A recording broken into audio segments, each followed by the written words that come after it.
Okay, today is one of my favorite episodes I've ever recorded in 150 episodes because I interviewed Greg Vetter.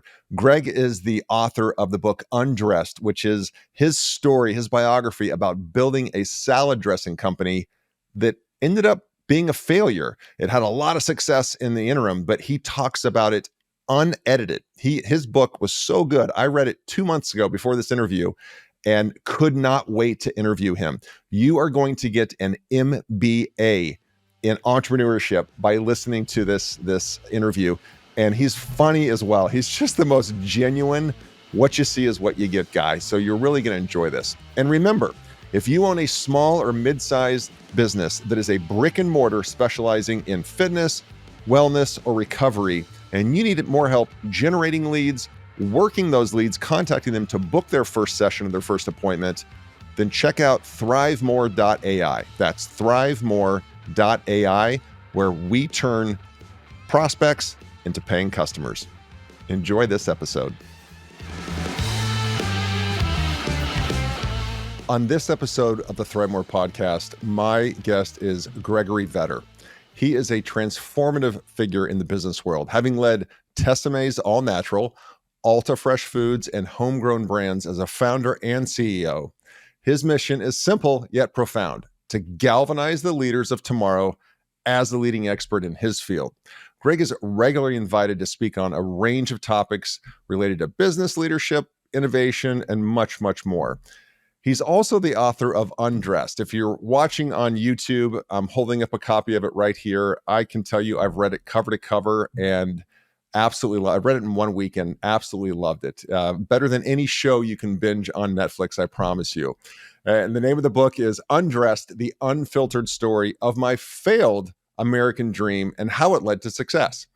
Greg's been featured on and quoted in the Washington Post, Baltimore Sun, Fox News, CBS News, Food Network, Entrepreneur Magazine, Fox Business, Forbes, among many, many others.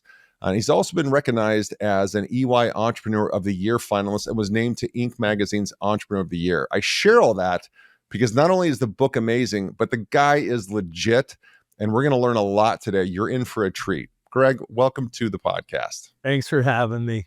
Oh my gosh.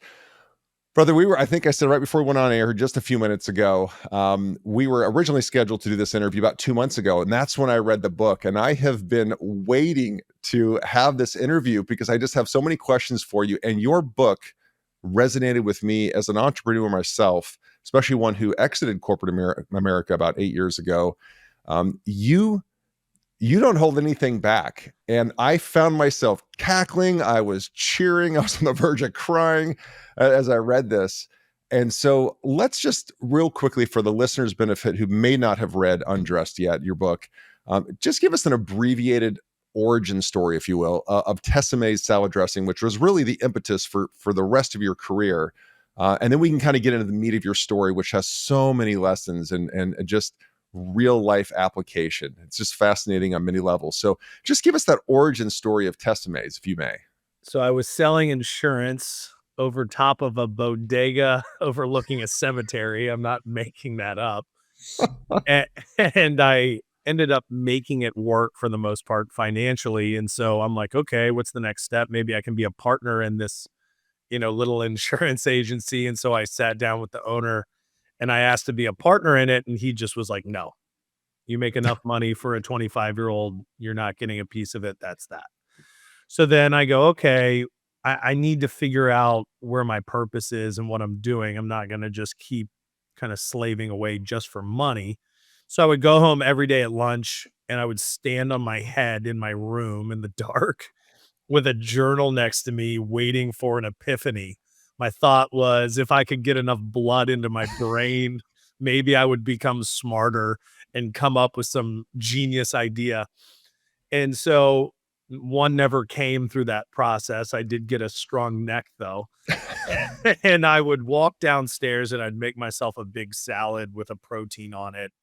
And my mom had always made this one salad dressing, and she would make it for me and my brothers probably once a month, put it in a 2-liter bottle, and we just kept it in our homes. And so I couldn't find the salad dressing anywhere in this little townhouse I was living in with my wife. So I'm looking everywhere. My eyes are wide open. I'm like, maybe I have too much blood in my brain. Maybe I can't see. Where is the salad dressing? A 2-liter bottle. You don't misplace that. And so finally, I'm like, I got to call my wife. I cannot find this stuff anywhere. So I call her and I'm like, did you take the salad dressing to work? And she's like, no, I didn't take a 2-liter bottle of salad dressing to work. And I'm like, I cannot find it anywhere. She's like, maybe you should open your eyes. I'm like, they're as wide as they get. I cannot find this stuff. And she goes, well, maybe someone came into the house and took it. I go, no one broke into our home and stole the salad dressing. She's like, I don't know what to tell you, Greg. So, kind of to prove a point, I called a guy that I knew didn't eat salad and he didn't have a full-time job. I won't get into what he did to make money, but but I call him and I'm like, "Hey man, have you seen my salad dressing? I know it's a random question." And he's like, "Yup. Woke up this morning, was jonesing for it, hopped on the scooter, knew the code to your house, took it, now I'm crushing a salad." And I'm like, "What? Bring it back, man." But then I sat in my kitchen and I did have a lightning bolt moment. I'm like, what kind of man steals another man's salad dressing? What salad dressing is so good that someone would break into my home and steal it? And then I kind of went through my life eating salad dressing. I'm like, it's never gotten old. Everybody that has ever tried it loved it. Nobody can replicate the recipe for whatever reason. My mom had given it out to all types of people. We've had to since kill them. And and I'm like, maybe I should start a salad dressing company. So I call my wife back and I'm like, hey, Smitty stole the salad dressing. She's like, typical Smitty. And I go, I'm going to quit my job and I'm going to start a salad dressing company. Dead silence. And then she goes, that's the greatest idea I've ever heard. I have a weird feeling this is going to work. And so Wow. then I started cold calling grocery stores and, I can get in as deep as you want to get, but the idea to start it happened that way. Okay. Well, let's go. Let's go. So, in your book, and I may not get all this chronologically right because it has been a couple months, but you you start doing this almost out of your kitchen, and then as you scale, for the listeners, there's food safety regulations, and you have to be in a commercial kitchen. And so just tell a little bit about how you kind of bounced around these commercial kitchens all under the radar, Ugh, probably not 100% in line with the right, regulations, but right. talk about that. Well, we were salad dressing gypsies. So we were making it at a rib restaurant in Annapolis when they closed. And so we'd come in at 10:30 at night and we were hand making it. So Yeah. steel bowls, people are mixing, bottles are laid up, funnels are in top, we're pouring it in, we're capping it. And so we would do that all night. And then we were growing and we were expanding and we were running out of room, but we were looking for commercial space, but we also needed additional space. So then we were temporarily using like a bagel shop because they would close at 4. And so then we could start our first shift at like 5 and not 10:30 till 3 a.m. And so we would rent Penske trucks and we would load them up with all of our supplies and we would just literally be driving around like with a lift gate, dropping down, loading people into these restaurants. We'd be making salad dressing all night long. We ended up having 3 different commercial spaces, all making salad dressing in these different areas under the cover of darkness while we're trying to look for a manufacturing plant so that we can actually scale the business. Because we were literally in probably 35 when we were just in 2 kitchens, we were in like 35 stores, and then we got up to like 65 stores still doing this kind of gypsy salad dressing making process, and we were like, "We gotta find a place now Yeah. or it's over." And so then luckily, we ended up getting a spot and, starting our own manufacturing plant. because you would literally have to set up, manufacture, fill, and then tear down, clean, and act like you were never there Yeah. every day, every So day. so we basically set up these manufacturing, we called them like tarp tents, Yeah. and we would That get sounds sanitary. Sure, right, yeah. and so we're like, "How do we make sure this is the cleanest, safest thing imaginable and stuff's not getting in there?" So we would have, like, tarps on the ground and tarps on the wall, and they were, like, brand new, and we would clean them and everything else. And then we would have our stainless steel tables that we would break down and set up, and we'd have our mini hand bottling lines, and everybody would be in these, the joke in the book was like, we should have just made meth. The margins would have been dramatically better, and it was equally as sketchy what we were doing. And so, the meth tarp tent that we're sitting there trying to bring clean organic salad dressing to the world was just absolutely unbelievable. But it was so insanely labor intensive that we had to brainwash ourselves into thinking it was normal. So it was you woke up at 3 o'clock in the morning, you went to our we had everything in storage units. And so we would wheel everything into these Penske trucks that we were renting. We would have cars that we had given people. Everyone's driving in these caravans, to make salad dressing all day or until that kitchen's, actual shift came in. Then we would clean everything at night, put everything back in the storage facilities, and then do the whole thing over the next day.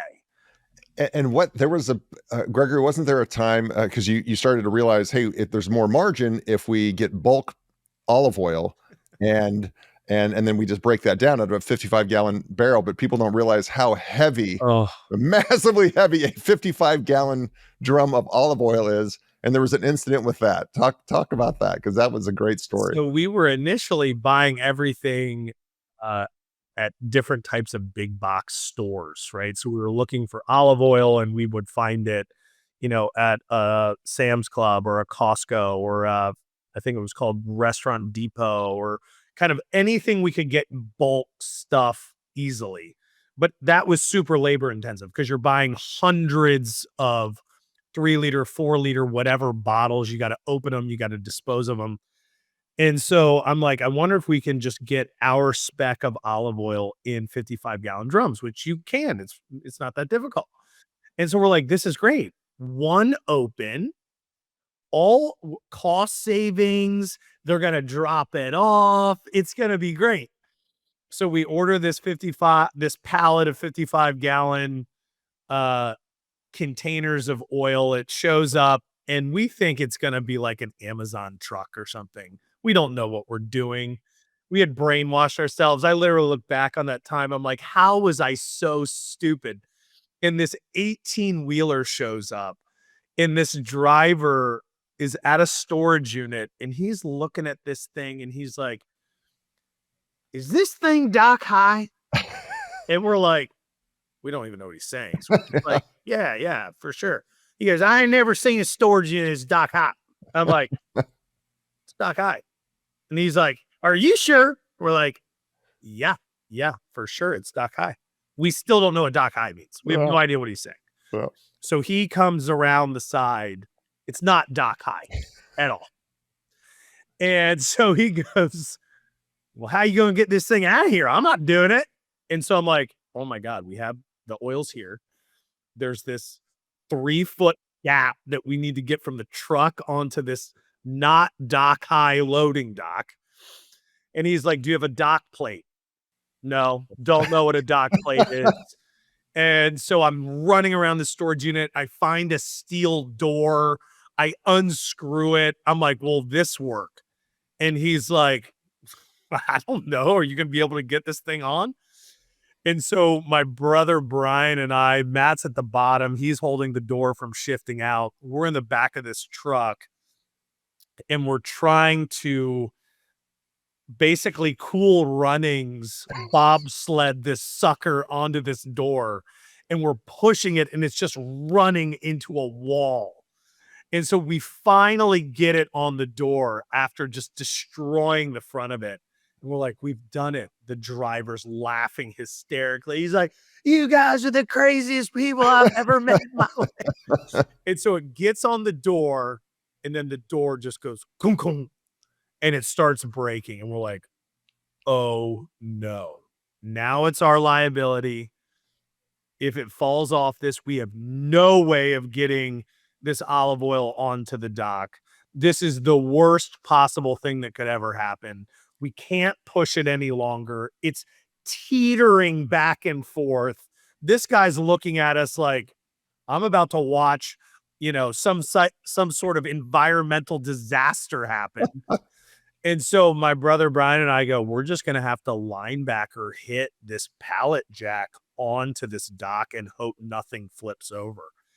And so we just back up and we just start running and we hit it, and it basically perfectly falls onto this mini kind of, it's not a loading dock because it's not dock high, but it's a platform. And it was an olive oil miracle. And, and then the guy looks at us, he goes, hey, next time, just, ask for a truck with a lift gate Left. and it'll load. We're like, that's all we had to do. So that was my introduction into this beautiful concept of lift gates, which, anytime I now need a truck, I make sure to specify, Yeah. not dock high, need a lift gate. I just have to share with you, I have a business that's a fitness franchise. And so we import, it's boxing for fitness. We have 50 locations that are franchised. We import boxing gloves from Pakistan. And as we scaled, we started to order, larger and larger, $250,000 worth of boxing gloves at a time. And again, same thing. We had storage units, didn't know what the hell we were doing. This is 2018, 2019.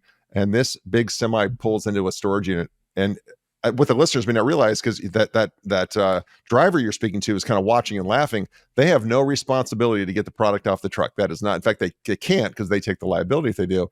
And so we are literally pushing the box, I don't know, 150 big boxes just into an alley to get him off his truck. And then it was our problem to figure out, how do we get these then into a storage? Yeah. You just don't, as an entrepreneur, you don't think through these things No. of, you just think it'll magically appear and be loaded into your warehouse. Yeah. Well, and no. it's like cost savings, buy in bulk. You're like, I've heard people talk about that. I know that play. Yeah. Yeah, this seems real smart. I can do that. And then it shows up and you're like, how much does it weigh? Exactly. How do I move this? Yeah. So you start to scale. You have these different kitchens that you're running back and forth between, but you really scale as far as doors, amount of stores you're in, grocery stores and retailers, because of an incredibly effective demo process. So you think about Costco, you go into Costco and you have the people with the little cheese crackers and the little things of wine or whatever. That's what you guys were doing with the salad dressing, but you were doing it in a way that retailers had never seen, as far as an uptake rate and a sell-through rate. Yep. Talk about that. Well, the first launch, they said, why don't you set up a demo with a local lettuce company? And I go, that's cool, because they wanted to create all this buzz. Yeah. So I got an apron, got it embroidered, got some recipe cards, set up a table. I'm standing right in front as you walk into this grocery store. And I'm just like, hey, would you like a sample? This is my mom's salad dressing recipe. Me and my brothers are bringing it to the world. They're trying it, buying. And I'm like, oh, that's really interesting. And so we sell through 4 cases in 30 minutes. And so I go to the regional director and I'm like, hey, man, we sold through that. And he goes, really? And he's like, why don't you go get more? I'm like, well, I got to go make more. You told me this was for the month. So I went and made more. Same thing happened. And over the course of 5 days, we end up setting a national sales record for salad dressing sold. I think we sold 660 bottles of one dressing in one store. And what I realized in that moment was, you have to engage people just like anything else in the world, right? Imagine you're at a party and there's a series of wallflowers standing on the side. They want to come in and have a good time, but they don't know anybody. And so we basically figured out that the people buying salad dressing were millennial moms. Mhm. And we tested a couple different types of people handing out samples. And what we found was handsome, young, athletic men sold the most salad dressing to the millennial mom. Yeah. So we go, okay, we got that. So, so we then went across the country and we found college sports teams and set up internships and called people we knew. Like we had one guy who was interviewing to be a football coach. We said we would pay for his travel to be as he interviewed for all these different college football jobs, but he had to do demos in the nearest grocery store everywhere he went around the country. That's smart. And Yeah. so we did that, and then we were just having kind of insane amounts of sell through. So we could Yeah. sell on a good 4-hour period on a Saturday in a reasonably good store. We could sell like 100 bottles of salad dressing in 4 hours, which is more than a normal store sells in a month, 2 months. And so then what we did is we just basically methodically mapped out this process across the country. And as a selling tool, we would go into these buyers and they go, "No, I don't like the dressing. I don't like the packaging. I don't like you." Right? Any series of excuse. And we would say, "We will guarantee the sales. We will guarantee this demo platform. And if it doesn't sell through, we'll buy it back." That's how confident we are that this will work. And so it allowed us to properly forecast and it allowed us to be more confident in our sales process.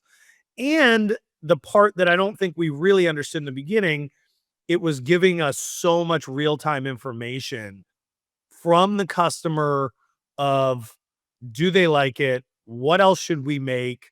Do they like the story? Do they like the packaging?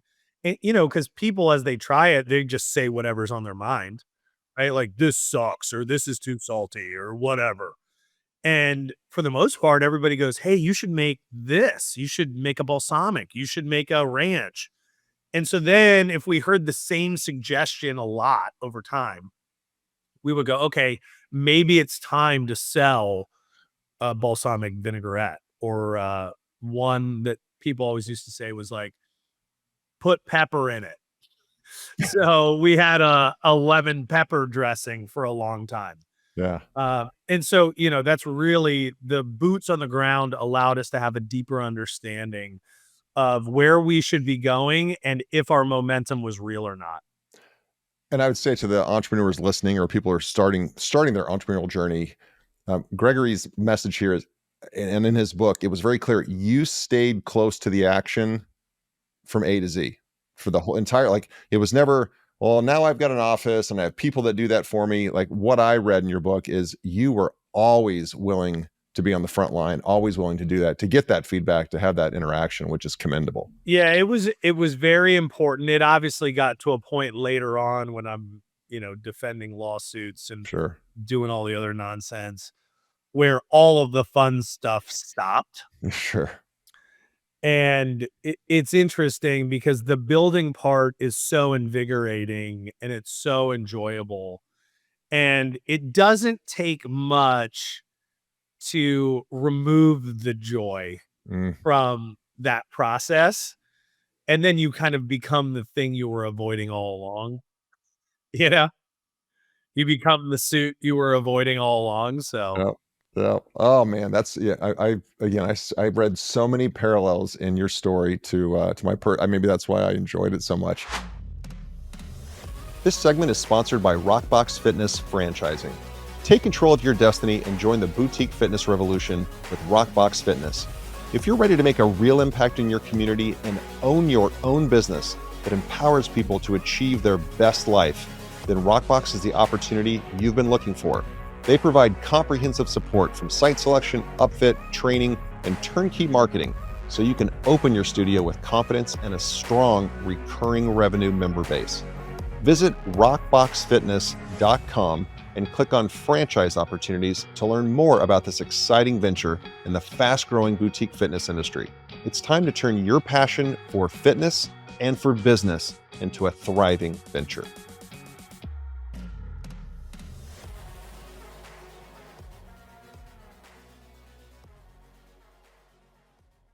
You have field guide lessons. You call them field guide lessons at the end of each, basically at the end of each chapter.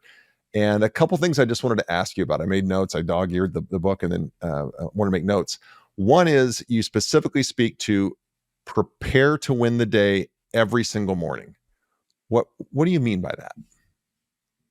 Well, I think for me specifically, when I prepared for like a big day, I was a college and professional lacrosse player. And so I thought about game day. What do you do on game day that's different than a practice day? Well, you have a morning routine, you're more focused, you eat a certain way, you prepare, you visualize, you do all this different stuff. And so then I started thinking about, well, what if I did that every day for practice? Like, how much better could I have been if I did that? And in business, when the stakes get higher and higher and higher and higher, it ended up being almost every day was game day, Hmm. right? Big investor meetings, big retailer meetings, big this, big that. And so each day, and this happened over time, I found myself preparing for game day. I would wake up, I would journal, I would visualize, I would read, I would, meditate, I would go into an ice bath, I would do a sauna, I would do this, I would do that. And then I could walk into the day ready to take on anything. And then I started noticing that my non game day preparation days were horrible. I wasn't as productive. I was sluggish. My brain was a bowl of spaghetti. I didn't have the same energy or focus. And so I go, well, what would happen if I did this 7 days a week? Yeah. And so then when things got really hard and I was the most stressed that I had ever been, that was the quiet time that allowed me to get rid of the chaos of my brain. Yeah. And so as a leader, you lead by example, your energy radiates out. That is, you're basically the culture carrier, if you will. And so I needed to radiate the energy that I wanted back radiated to me. And that takes preparation because when the entire business is crumbling around you, you don't want to get out of bed. Sure. You you don't want to Sure. smile. You don't, Sure. someone says, "How are you doing?" You go, "Well, I just was on the phone for 4 hours with lawyers paying them $1,000 an hour and I want to cry myself to sleep." Yeah. You can't say that. Yeah. And so the morning preparation process became my foundation to have my most optimal day I could ever have. And that's why I think it's so important. Yeah. There's two other thank you. Thank you for sharing that. And I completely agree. And I need to get better at that morning ritual to just prepare for the day. Because you're right. It's when you don't prepare, you're not as good. But when it's game day, you get psyched up. But every day is game day. Every day is game day. I love that. Two of the things you wrote, several of these field guide tips, but one of them is go in the middle of the dance floor and set the tone. Speak to that. Well, I think so often we're all waiting, so if you're raising money or if you're waiting for a retailer, you're waiting for the yes, you kind of quietly you stop your action, right? Everybody works on getting the meeting, we work on going to the meeting, and then we wait on the response. Well, the response, there's basically no action during that time because you're waiting for it. And so what I realized was like, I can't be waiting for people to give me their response. I need to be creating the energy and the action that I want to have happen regardless of what their response is. And so the thought of, all right, you walk into an empty bar, party, whatever, music's great, no one's dancing. You can wait as a wallflower for the first person to go out there, break the ice, and get it done. We've all been to a wedding like that. Or you can go into the middle of the dance floor, you can unleash holy hell, and you can see what happens. and maybe no one comes, but at a minimum, there's going to be some energy that you're radiating there. And Yeah. so for us, what we were doing in those moments was like, all right, we can't wait. We need to keep selling. We need to keep getting new products. We need to keep innovating. We need to keep having great partnerships. And maybe the bombardment of our energy and action will somehow positively influence the decision anyway, instead of quietly waiting for the answer that you want to have happen. Yeah. I love that. I love that. And I would say related to that, another one of your field guide tips is fear is a liar. Man, that punched for me. If you can elaborate on that. We all have fear. We all have anxiety. And one of these days early on, it was just, because fear is not so much the moment, right? Like right now, if we said, what are you scared of right in the singular second, right this second, nothing. But we started thinking about the future and it's like, oh. And so I really started digging into, well, what is anxiety? What's the definition of anxiety? Fear of the unknown. That's literally the definition. I'm like, oh, that's interesting. I'm like, well, what is fear? And it's like a made up feeling in your brain of something that have uncertainty about, et cetera, et cetera, et cetera. And so I sat there thinking, I'm like, so the whole thing is made up in my head, all of it. And so this just like one sentence of fear is a liar just hit home, and I just always thought about that in these moments of, if I removed fear, what action would I take? Mm, And if I looked at fear as a liar, would I listen? mm, And so that's one of the things of fear being a liar. Think about a person in your life that lies about everything. No matter what they say, you're just kind of like, okay, buddy. sure. Sure. Got Sure. it. Okay. And that is the process behind that field guide.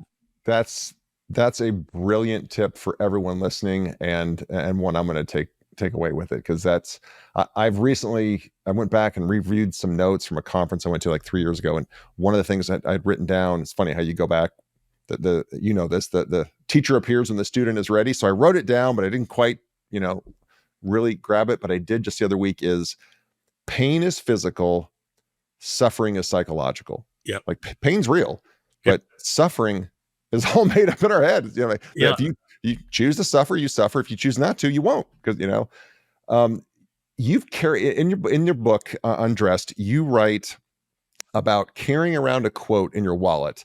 And I think I'm gonna get this right. I may paraphrase a little bit, but the true measure of a man is not when he stands in the moments of comfort and convenience, but when he stands in the moments of challenge and controversy. Yep. You carried that around in your wallet. Why? So it's a Martin Luther King Jr. quote, and it's the first line, which kind of hit home, was the ultimate measure of a man. Yeah. And I go, huh. Well, if that's the ultimate measure of a man, how am I doing? And in the beginning, we had manufacturing plants, and I'm a new founder, and every problem's the first time I've ever experienced it, and everyone feels like the end, and I was just very emotional about all of it. Like, oh my God, how are we going to get through this? Oh, this is another horrible day. Oh, another problem in manufacturing. Oh, a retailer hates it. Oh, a customer hates it. And so I realized I was very good when things were great. What a great leader I am when everything's going my way. But when things are not going my way, if the ultimate measure of a man is not where he stands in moments of comfort and convenience, but where he stands in times of challenge and controversy, I'm not doing too great of a job, to be honest with you. And so I wrote it down on literally a little yellow sticky note. I folded it up and I put it in my wallet. And so I would read it all the time and I would make it a theme. So, like in my journal every morning, I do morning pages and then I lay out my journal in a specific way of critical and urgent and beneficial and important, all this other stuff, which I've talked about. And the theme for probably a full year that I would remind myself every day was that the ultimate measure of a man is this. And so when things are going horribly wrong, how am I handling it? And then it's, am I passing the test? Because you keep getting the test until you learn the lesson and Yes, you do. pass it. Yes, you do. You just that's the way the world works. Yeah. And so once I was able to then now navigate challenge and controversy better and be a better version of myself and a better leader for the people around me, I was able to basically move forward on the journey. Yeah. What just what a great litmus test when you're having a tough day, you know? Like what a great litmus test to read that. So then we move in, you're scaling, you're doing these demos, Tessemae is really starting to grow, but as any entrepreneur knows, especially with a physical product, you need capital because you have to buy inventory, ingredients, you have to buy packaging, you have to warehouse some at your own cost while um, so you have ample supply. So then we go into this section of the story where you start to raise money. And this isn't so that you can cash a big check and you and your brothers can, go buy Ferraris. This is to build the company. Because as I read it, you guys stayed pretty lean through this whole experience. So the money was being raised to really grow this company, but there were challenges in raising the money. And this is where the story, I just couldn't put the book down. Like you start to work with, this college football coach and this shady guy, then this ex-military guy comes into the picture, and like all these people who you don't even quite know start showing up at your plants. And can you just, in a synopsis, share this experience of having to find the money, but the money came with of a lot of octopus arms in it, or whatever I'm trying to say. There are a lot of tentacles in that to that Yeah. money. Well, I think all entrepreneurs will have a certain amount of this feeling, which is you're happy people care to a certain degree. You're raising money, people either care or they don't care. And then you get to a point where you're trying to manage the money that's coming in. What kind of control comes with it? Do they just make you a figurehead? Do they get rid of you altogether? How does all of this work? And what I was always trying to do, which I guess in theory I did, was I wanted to experience the full journey. I wanted to get an understanding of the playbook for myself because you can go get rid of control tomorrow to a private equity group and you show up at the food conferences and you're the face of it and you take some pictures and that's basically the end of it. I wasn't interested in that. I wanted to understand the full journey. Hmm. I don't know if I knew what that meant at the time Sure. because I We never do. Yeah. because I experienced it. Yes, you did. Uh, You went through it. and in the next thing I know, I'm dealing with so many different battles at the same time that I'm being forced to fight with a different weapon for each one all simultaneously. And so it became this thing of me trying to protect the original investor group, my employees, the brand, my family, versus people that saw the value in the brand, could basically get rid of everybody and flip it for a massive profit.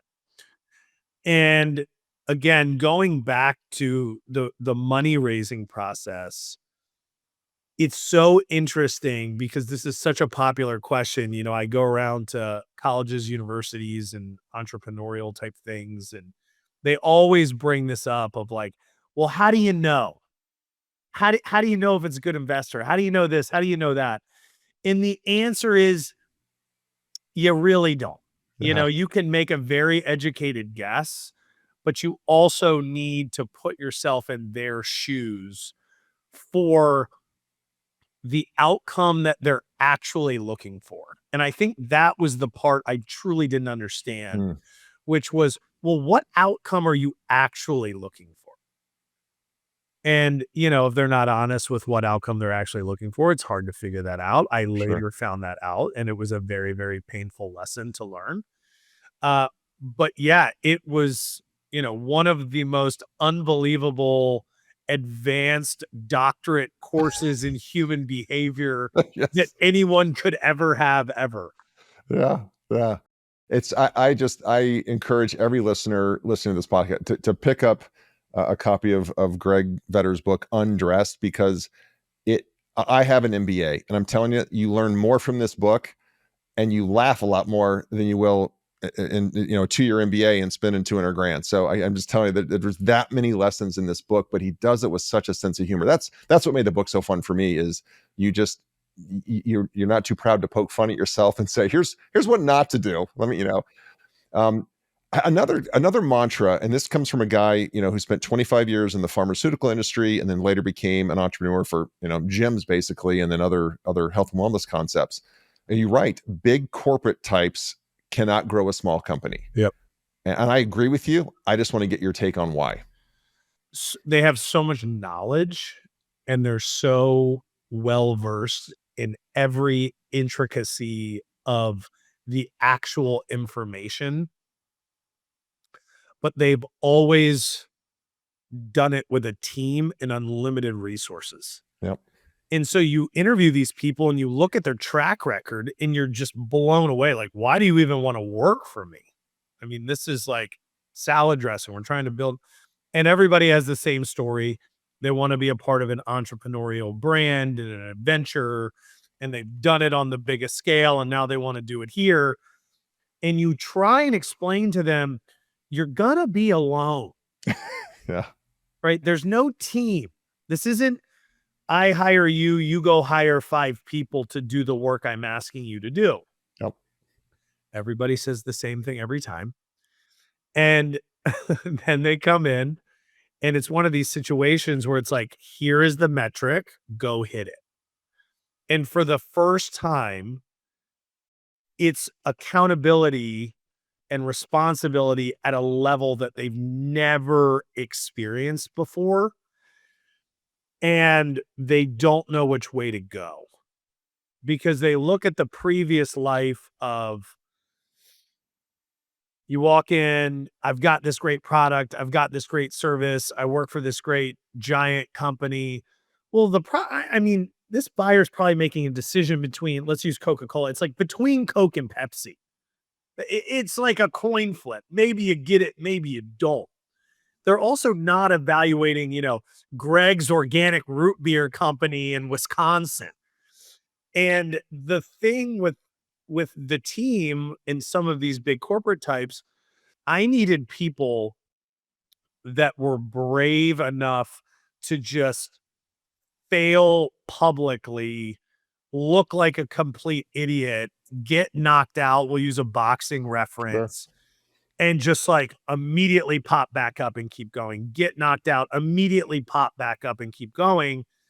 And a lot of these people had never been knocked out publicly because they Mm, had been so strategic navigating the corporate hierarchy to get to these higher levels that the last thing you want to do is come into your boss and go, yeah, that idea I had was horrible. It didn't work. We wasted a month. We're not going to hit our goals.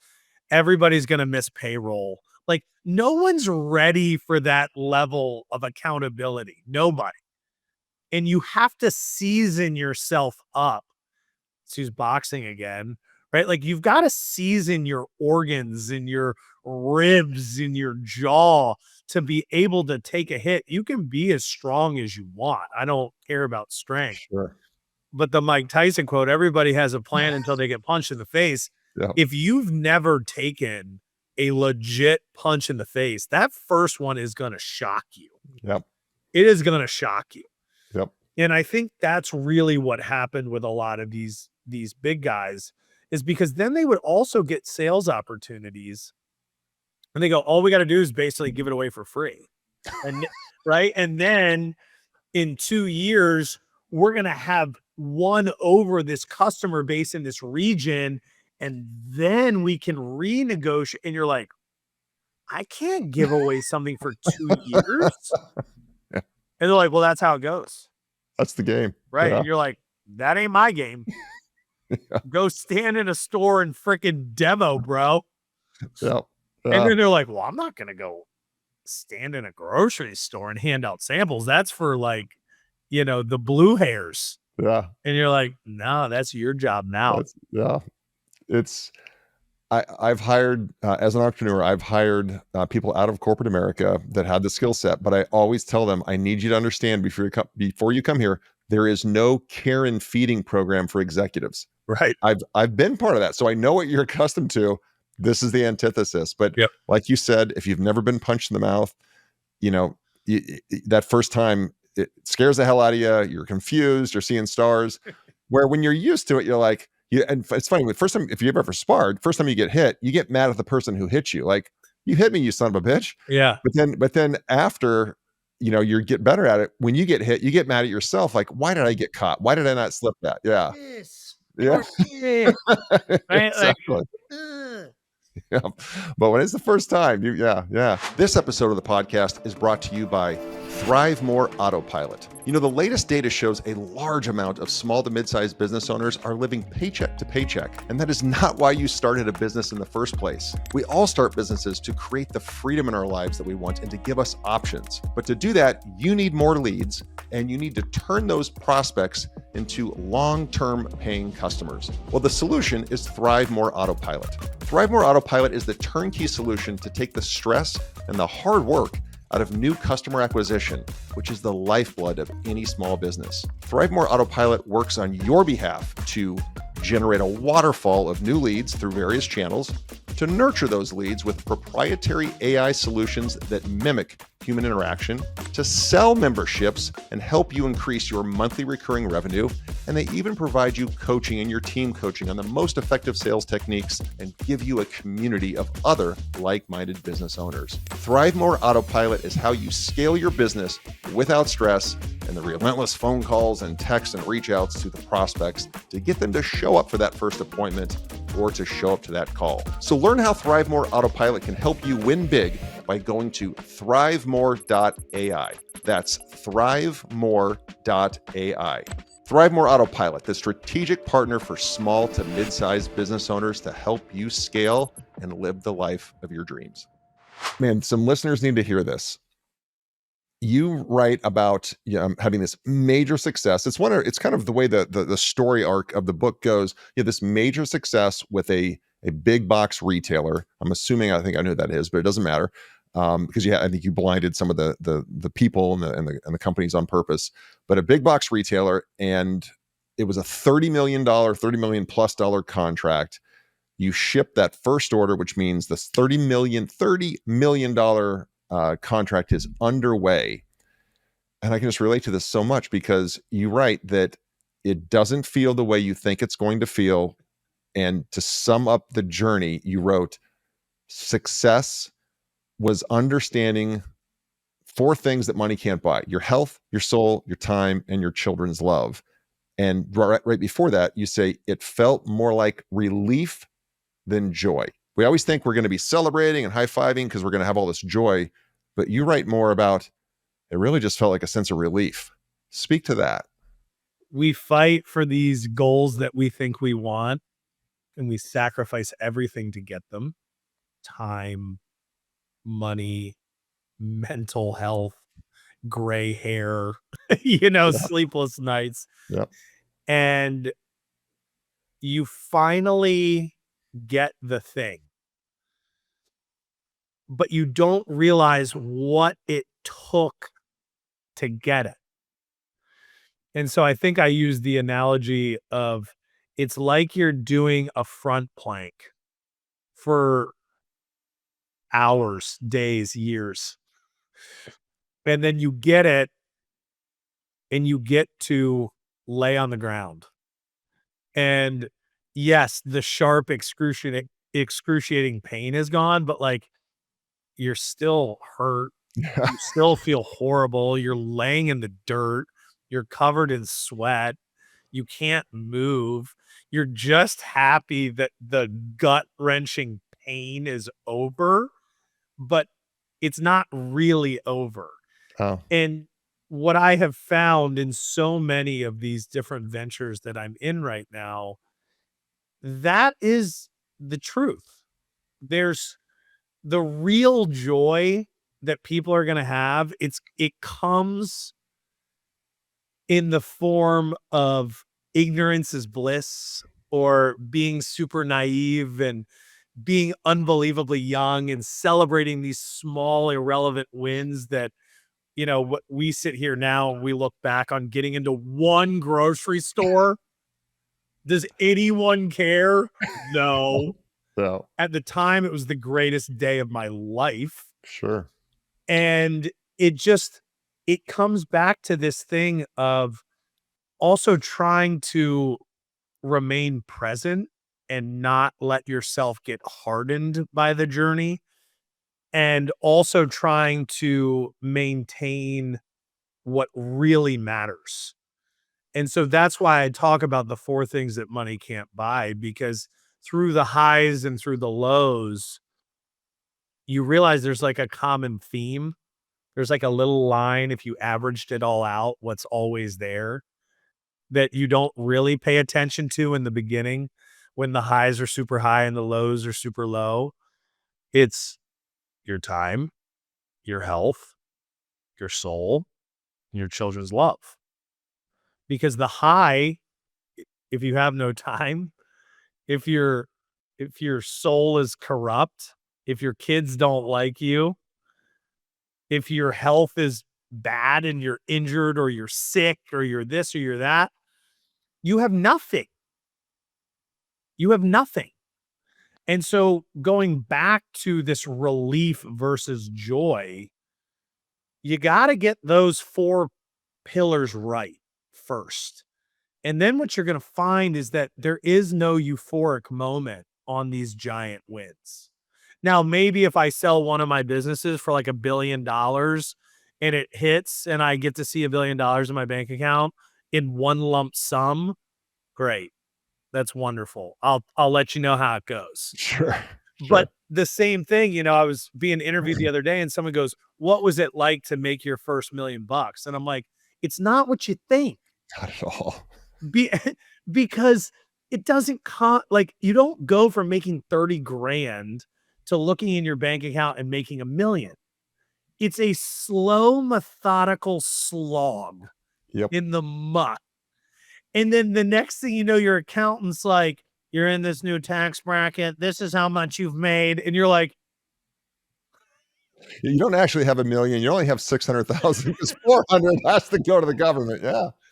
Yeah. it's it's so, yeah, it and what I wanted the book to be, and the reason I wrote it the way that I did, and the reason there's a field guide is like, I want this to just be a pressure test for people. Hmm. And I want it to be something where this is not to not do it. That's not the point of the book. It's a pressure test to say, if all of this happens, do I still care? Mm. Or do I still want to do it? Yeah. And then on the flip side, it's also, okay, am I asking myself the right questions and am I prepared correctly? The reason I said it was a field guide is like, imagine me as a scout. I've gone through the jungle or up a mountain or whatever. I don't care what visual you need. And I come back with a map and a list of resources that we're going to need on the journey. I go, all right, we can go. I know how to get there. This is what we're going to need. It's not going to take a week. It's going to take a year. Yeah. This is how much water you need. This is how much food. We're definitely going to need an axe. We're probably going to need multiple guns. We're going to need rope. We're going to need and then like, if you're there and you go, yeah, no, I don't want to do that at all. Great. That means you get to live another day. If you go, sounds perfect. That's what I prepared for. And I have it all right here.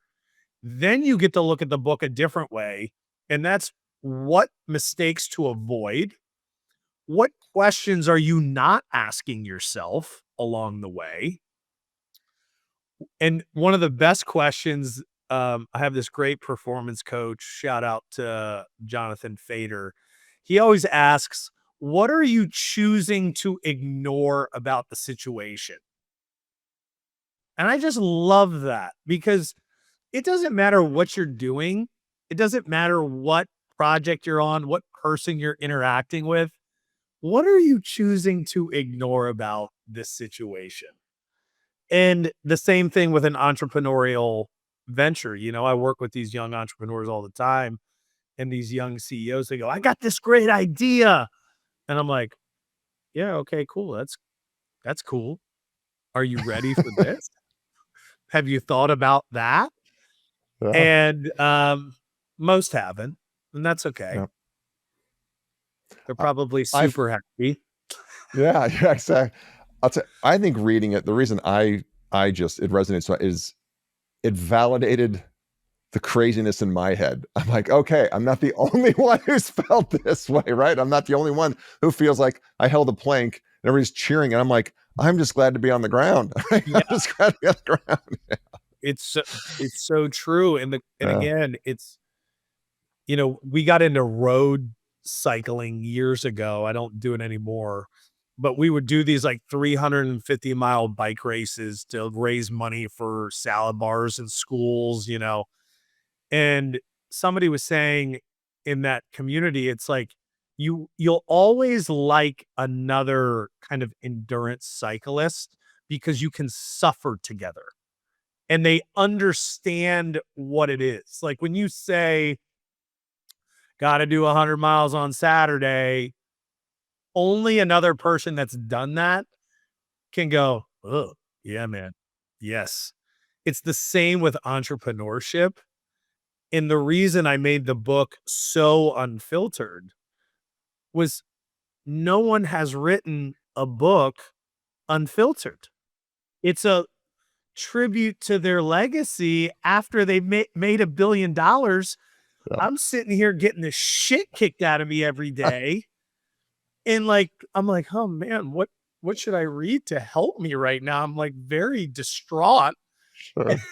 And it's like I'm reading about Admiral James Stockdale suffering in a prison camp, and that's the only comfort I can find. And I'm Yeah. like, somebody needs to talk about what actually goes on here. Yeah. Well, you crushed it. You absolutely crushed it. I to bring this interview home, I usually ask similar three questions at the end, and the first one is always because it's perfect segue. I can't recommend your book enough, and I already have to many people.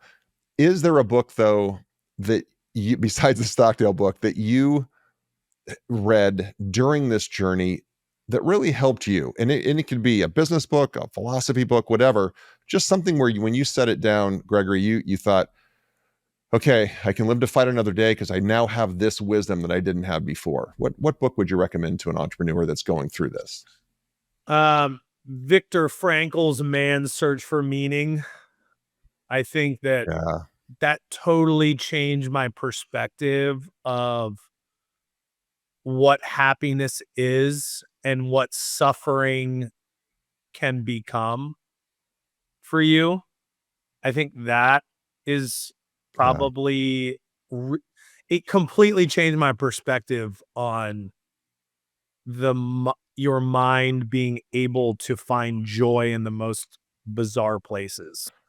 And it defines what real problems are versus what we think our problems are. Yeah, That and then towards the end, I really started just getting into the Bible, which was very helpful.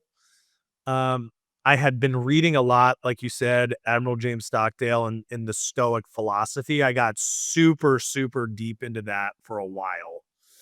But to counterbalance what's really required to make all of that work, Stoic philosophy is great to stay cool under pressure.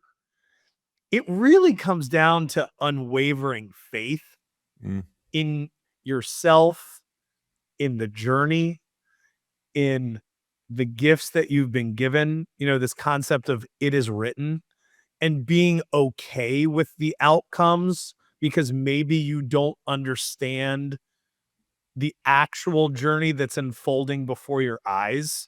yeah. That, I mean, to then sum up everything, that's really what happened because I looked at the Tessemae's journey like a game. There's 4 quarters. I thought the game was over.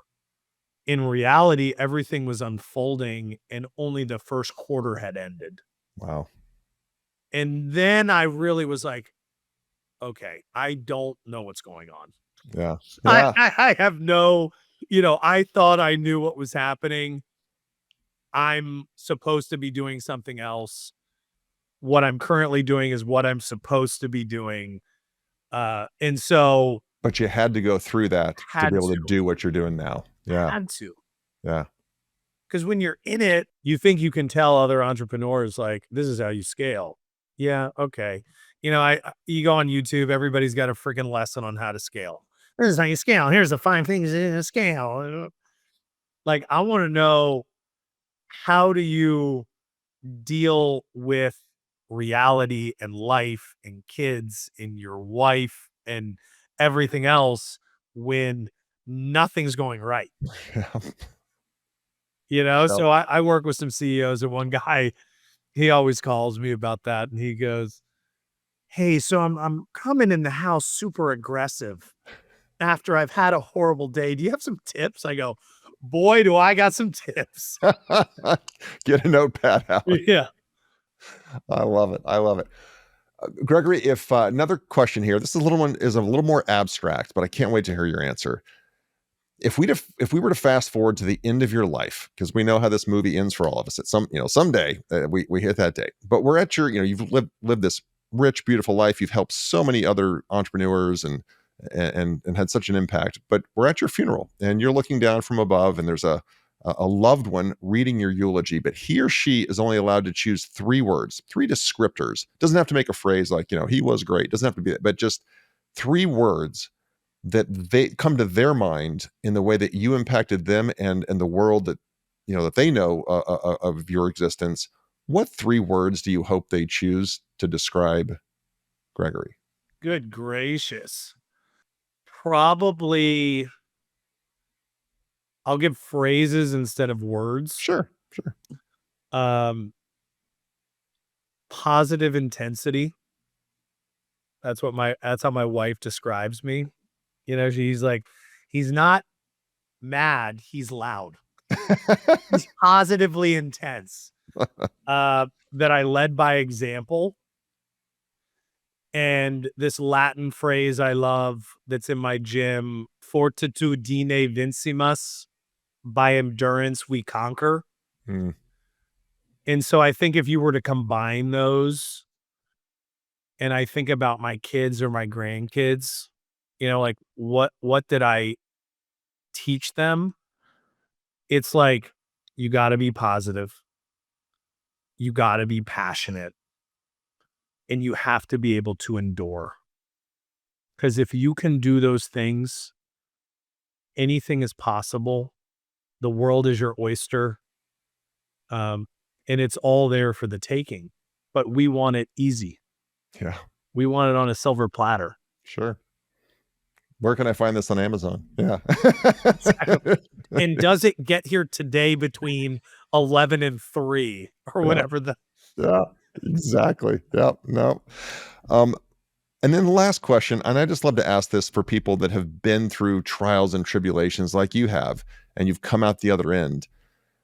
But you've experienced a lot of different people, a lot of different walks of life, all over the country, different countries in the world. If I were to give you a magic wand, Gregory, and you could wave it tonight, and make one change to the world, the way that people act, the way people are, the way the world is, or whatever it is, but you have this magic wand that you can wave and make one change to the way the world is. If you were to wave that tonight, we wake up in the morning, how would the world be different according to Gregory? They would do my kind of morning routine fitness and nutrition protocol.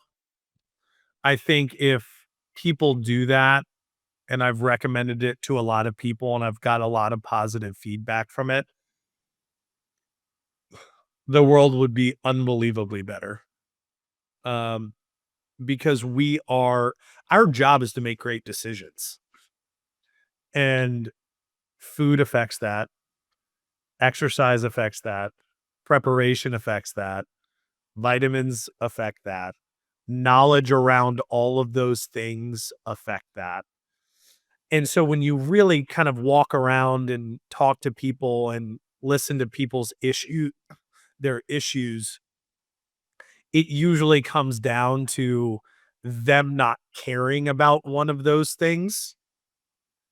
And the minute they change it, they call you back and they go, "Hey man, I've been doing what you said and my life's never been better. And I can't believe how great I feel and this and that and this and that." And none of it's rocket science. None of it's Sure. special. It's just an awakening to it's really a simplification of the noise. Yeah. Yeah. Yeah. Well, I will close with saying that if you're watching this on YouTube, you can see me holding up Undressed, Greg's book, available on Amazon and where books are sold. You have to get it. It's, even if you're not an entrepreneur, you will appreciate the life lessons in this book. But the most important question, and if you're listening on Spotify or Apple or the other, Audibly, then we'll have the links in there for you, so it'll have a direct link for you. Um, Gregory, most important question is, where can people follow you, like on social media, to be part of your journey and watch this unfold? How can they connect with you if they want to, see if there's an opportunity to engage with you? What's the best way to do that? GregoryVetter.com, Instagram, LinkedIn. Um, I have a team that manage all of that for the most part. Yeah. I also check everything. So if you get a reply from me, it's me. Okay. Okay. Great. uh, so yeah. Awesome. And We'll put all that in the show notes yeah. too. We'll put your social media handles and all that stuff in there too. Then great. Yep. Brother, I told you, man, I've been looking forward to this for 2 months since reading the book, and this has been as good as I knew it was going to be. And I'm really grateful that you spent the time with us today, and thank you for coming on. Yeah. Thanks for having me. You betcha. To everyone else listening, remember, set your intentions for the day and strive to thrive. Thank you for tuning in to the ThriveMore podcast. Don't forget to take a look at the show notes for any of the resources that we mentioned during the podcast. And if you haven't already, be sure to hit the subscribe button and turn on your notifications so you have access to the latest and the greatest. You can connect with me on any of the socials at Real Roger Martin. And be sure to check out our website, ThriveMoreBrands.com. There you'll find information on the brands we support and information on franchising. Thanks again for tuning in.